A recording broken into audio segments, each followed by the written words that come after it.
I'd lived in Baltimore for about 18 years before I chose to make this epic journey. And I learned two things that I thought would really help me on my trip. I learned that the oldest language in the world is body language. And if you listen with your eyes, you'll probably do well. And that dangerous people sleep in.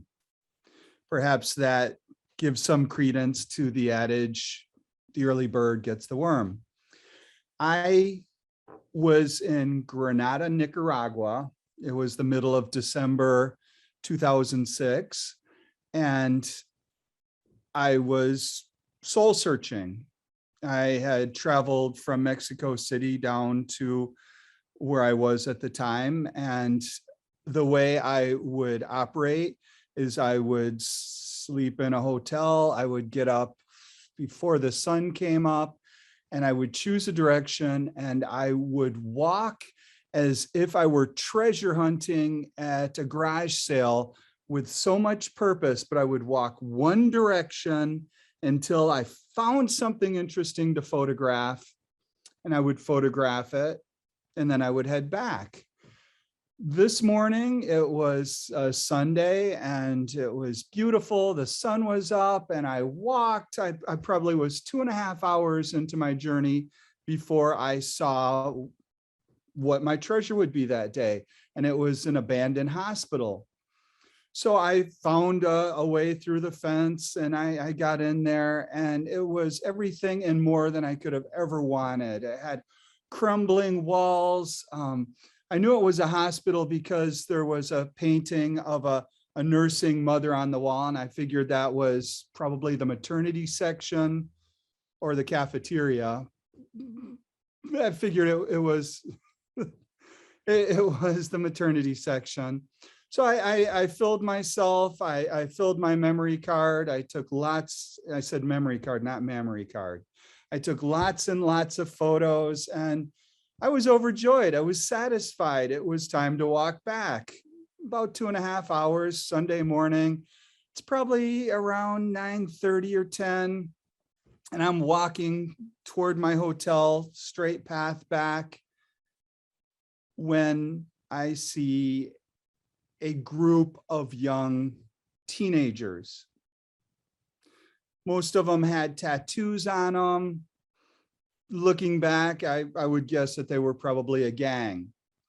One of them steps out into the street right in front of me, stands in front of me, and I'm every thought in my mind is, this is where my journey ends. If I were reading a book and thinking about what's going to happen on the next page, it's either run or defend yourself. So I put one foot back, and I always keep my camera wrapped around my wrist several times, and I'm ready to hammer this guy in the side of the head just to get out of there safely. And I'm thinking, this is really it. And he points at my camera and he starts making sounds. Now, understand, I don't speak any Spanish. Yeah, why was I traveling through the Americas alone? I figured it would be okay because the biggest community, everyone would take care of me. So he starts pointing at my camera, and he starts making noises, and it's a very nasal. And I think to myself, wait a minute, his body language isn't really threatening. And so before I learned to say, "Puedo tomar una foto," I looked at him, looked at my camera, looked at him again, and gave him the little question tilt.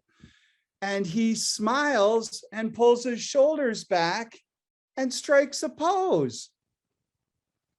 So in the end, I spent the next 15 minutes photographing this street gang in Nicaragua. I call them the price sticker gang because half of them had little white price stickers right on their cheeks.